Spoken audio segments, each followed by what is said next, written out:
Hello everybody, यह है CBSE science class 7 chapter number 4 का पार्ट नंबर 5 और इस पार्ट में हम स्टडी करेंगे एक्टिविटी 4.9 से। इससे पहले हमने हीट के ट्रांसफ़र के बारे में पढ़ा था। हीट का ट्रांसफ़र हमारे कंडक्शन कहलाता है इन द सॉलिड्स ना। सॉलिड्स में जब हीट ट्रांसफ़र होती है one part to other part, then हम कहते हैं इस मेथड को कंडक्शन, है ना। हमने इसके साथ साथ कंडक्टर्स और इंसुलेटर्स के बारे में भी पढ़ा था। फिर उसके बाद हमने जो हमारे लिक्विड्स होते हैं और गैसेज होती हैं, इनमें हीट के ट्रांसफ़र का मेथड पढ़ा था जिसे हम कन्वेक्शन कहते हैं। तो अब हम और जो हमारा कन्वेक्शन है इसको समझने के लिए और एक्टिविटी करने वाले हैं। Activity 4.9, light a candle, keep one hand about the flame and one hand on the side of the flame. तो यहाँ पर आपको एक डायग्राम दिखाया गया है। इस तरह से आपको डायग्राम में दिखाए अनुसार एक हाथ को तो साइड में रखना है और एक हाथ को फ्लेम के जस्ट ऊपर, थोड़ा ऊपर इसको रखना है ना। तो आप यहाँ पर क्या ऑब्जर्व कर पाओगे, आपको कौन से हाथ को ज़्यादा गर्मी महसूस होगी। Do your hands feel equally hot, क्या आपके दोनों हाथों को समान रूप से गर्मी महसूस होती है। If not, which hand feels hotter and why, यदि नहीं तो कौन सा हाथ आपका ज़्यादा हॉट फील करेगा और क्यों। तो आप समझ सकते हैं कि ऊपर जो हमने फ्लेम के ऊपर हाथ रखा है उसमें हमें ज़्यादा गर्मी या हीट महसूस होती है ना। तो इसका सीधा सा रीज़न यही है कि जो एयर होती है वह गर्म होने के बाद सीधे ऊपर की ओर जाती है। Be careful, keep your hands at a safe distance from the flame so that they do not get burned। तो आपको यहाँ पर थोड़ा केयरफुल भी रहना है और अपने हाथों को थोड़ा सेफ डिस्टेंस पे रखना है ताकि आपके हाथ जले नहीं, ठीक है।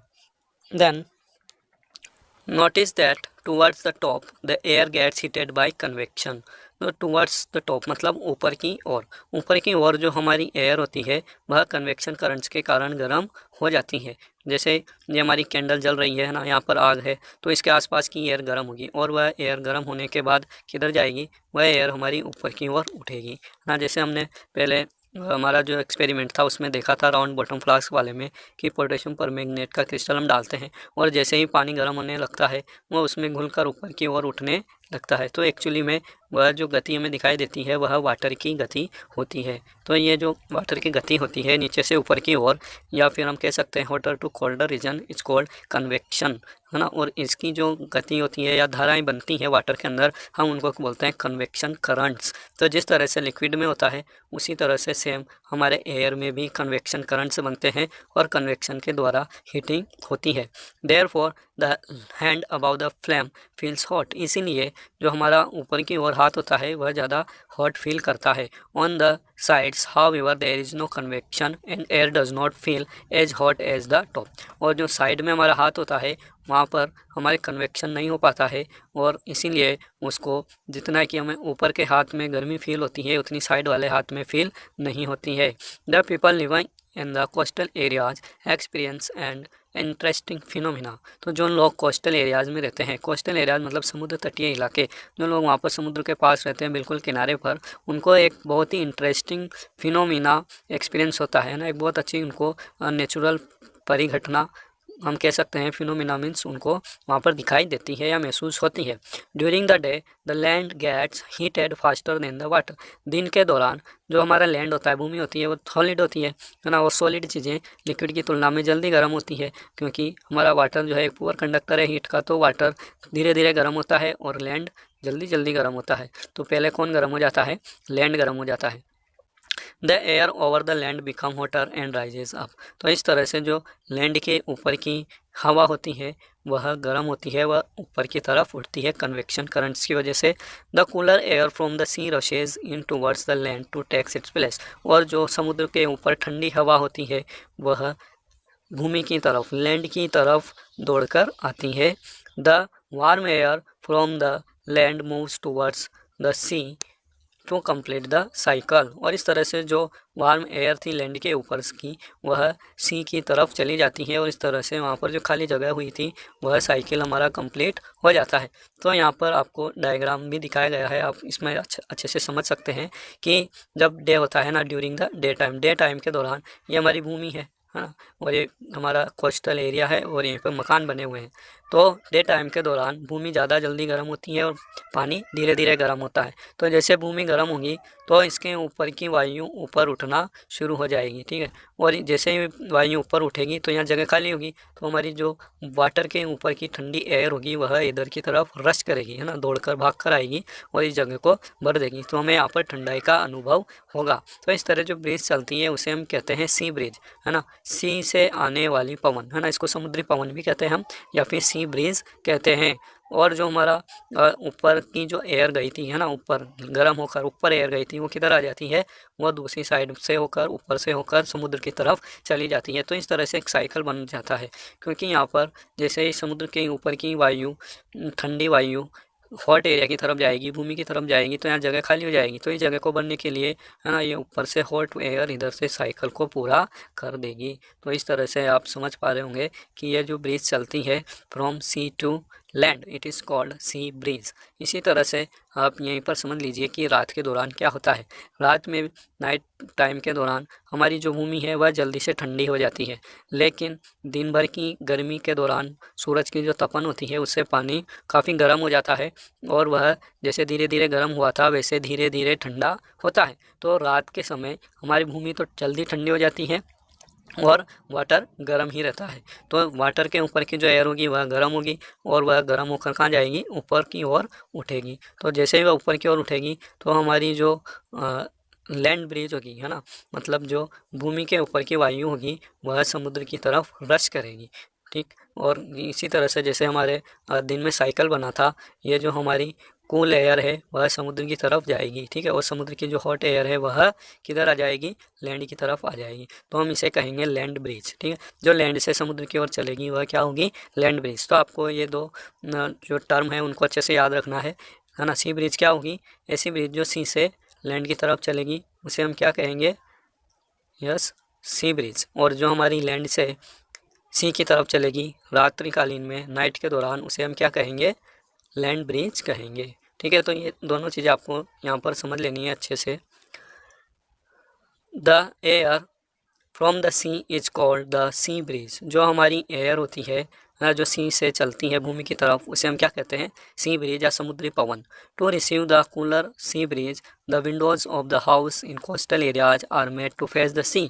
तो उस ठंडी वायु को लेने के लिए जो हमारी विंडोज होती हैं घरों की, कोस्टल एरिया में जो घर बने होते हैं उनकी विंडोज़ किधर रखी जाती हैं, वह समुद्र की तरफ फेस करते हुए रखी जाती हैं। At night it is exactly the reverse. और जब रात होती है तो इसका बिल्कुल उल्टा होता है। The water cools down more slowly than the land. जो वाटर होता है वह भूमि की तुलना में अधिक धीरे धीरे ठंडा होता है। So the cool air from the land moves towards the sea. तो जो भूमि के ऊपर ठंडी वायु होती है वह समुद्र की तरफ मूव करती है। This is called land bridge, और इसी को हम क्या कहते हैं, लैंड ब्रिज कहते हैं। When we come out in the sun, जब हम सूर्य की रोशनी में बाहर जाते हैं, वी फील वार्म, तो हमें कैसा महसूस होता है, हमें गरम गरम महसूस होता है। How does the heat from the sun reach us. तो ये जो हमारी हीट होती है सन की वह हम तक कैसे पहुंचती है। It can not reach us by conduction और convection as there is no medium such as air in most part of the space between earth and the sun. तो हमारे जो दो तरीके हमने अभी तक पढ़े हैं, कौन कौन से, कंडक्शन और कन्वेक्शन, इन दोनों तरीक़ों में हमने देखा है कि हीट मूव होती है और उसको मूव करने के लिए वहाँ कुछ ना कुछ मीडियम ज़रूरी होता है। जैसे कि हमने आयरन की रोड ली थी, है ना, आयरन की रोड, उसको एक सिरे से गर्म किया तो क्या हुआ, वह दूसरे सिरे की तरफ उसमें हीट का मूवमेंट हुआ, इसको हमने कहा कंडक्शन। इसी तरह से हमारे वाटर को हमने गर्म किया ना वेसल में भर के, उसमें भी कन्वेक्शन हुआ।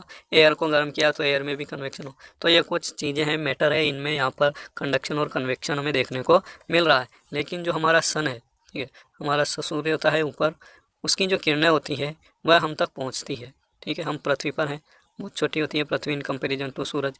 तो ये जो किरणें हम तक पहुंचती हैं ये कैसे पहुंचती है, जबकि स्पेस में तो हमारे कुछ भी नहीं है, स्पेस तो बिल्कुल खाली है, जिसे हम कहते हैं वैक्यूम ना, निर्वात। वैक्यूम मतलब क्या होता है, निर्वात। तो बीच में तो वैक्यूम है, वहाँ कोई माध्यम नहीं है। तो सूर्य की किरणें कैसे चलकर हम तक आती हैं, तो वही हम इस नेक्स्ट पार्ट में पढ़ने वाले हैं, है ना। तो जो हमारी सूर्य की किरणें होती हैं कैसे हम तक पहुँचती है और हमें कैसे वार्म फील होता है।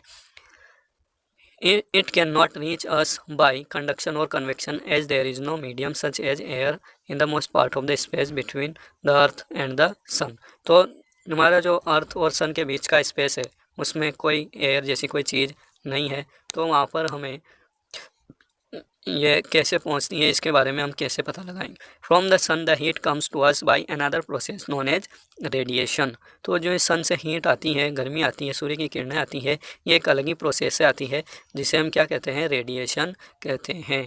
ठीक है, ये एक हमारा नेक्स्ट तीसरा तरीका हो गया जिसे हम क्या कहेंगे, रेडिएशन। ठीक है, तो रेडिएशन की डेफिनेशन हमारे नेक्स्ट पार्ट में लिखी हुई है। The transfer of heat bye radiation does not require any medium. यह किसी हीट का जो ट्रांसफ़र होता है ना, या रेडिएशन जो हमारा तरीका है हीट के ट्रांसफ़र का, इसको किसी मीडियम की आवश्यकता नहीं होती है। It can takes place whether a medium is present और नॉट, है ना। तो यदि मीडियम है या नहीं है, दोनों कंडीशन में हमारे रेडिएशन से गर्मी एक जगह से दूसरी जगह पर पहुंच सकती है। When we seat in front of a room heater we get heat by this process. जब हम रूम हीटर के आसपास बैठे होते हैं या सर्दियों में हम अलाव जलाते हैं, है ना, तो क्या होता है कि हम दूर बैठे होते हैं फिर भी हम तक गर्मी पहुंच जाती है। तो ये किस प्रोसेस के द्वारा होता है, यह रेडिएशन प्रोसेस के द्वारा होता है।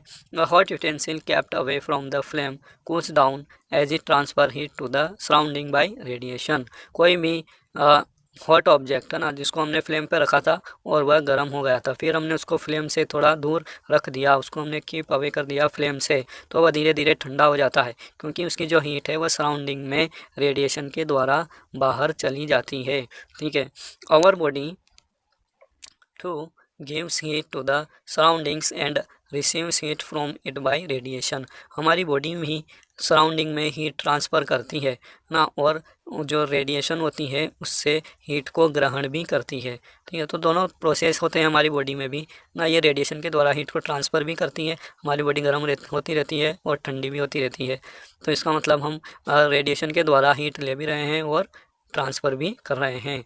All hot bodies radiate heat. सभी हॉट बॉडीज़ होती हैं वह हीट को रेडिएट करती हैं। सभी गर्म, जितनी भी गर्म चीज़ें होंगी वे सब हीट को रेडिएशन के द्वारा क्या करेंगी, अपने से अलग करेंगी या बाहर निकालेंगी, एक्सपेल आउट करेंगी। When this heat fall on sub object a part of it is reflected, a part is absorbed and a part may be transmitted. तो जब किसी ऑब्जेक्ट के ऊपर हीट फॉल होती है ना, यानी कि जो किरणें होती हैं प्रकाश की वे गिरती हैं, तो उसका जो पार्ट होता है, कुछ पार्ट होता है, यानी कि मान लीजिए सूर्य से 100 किरणें किसी ऑब्जेक्ट के ऊपर गिर रही हैं, तो उसमें से 30-40 किरणें उस ऑब्जेक्ट में चली गई और बाकी क्या हो गई, रिफ्लेक्ट हो गई, मतलब परावर्तित हो गई। अ part is observed and a part may be transmitted. तो एक पार्ट जो होता है वह एब्जॉर्ब होता है और एक वापस ट्रांसमिट हो जाता है, रिफ्लेक्ट हो जाता है। The temperature of the object increase as due to the absorb part of the heat. तो जो हीट उस ऑब्जेक्ट ने एब्जॉर्ब की है, अवशोषित की है, उसी हीट के कारण उस ऑब्जेक्ट का जो टेम्परेचर है वह बढ़ जाता है। Then why you are advise to use an umbrella when you go out in the sun. तो जब आप सन में बाहर जाते हो धूप में, तो आपसे क्यों कहा जाता है कि आप एक अम्ब्रेला लेकर जाओ ताकि आपको ज़्यादा धूप ना लगे, है ना। तो ऐसा क्यों एडवाइस किया जाता है, उससे आपको क्या फ़ायदा होता है, तो इसके बारे में हम अपने नेक्स्ट पार्ट में पढ़ने वाले हैं, पार्ट नंबर 6 में। तो आप बने रहिए और यदि आपने चैनल सब्सक्राइब नहीं किया है तो ज़रूर सब्सक्राइब करें। ओके, जय हिंद, जय भारत, थैंक यू।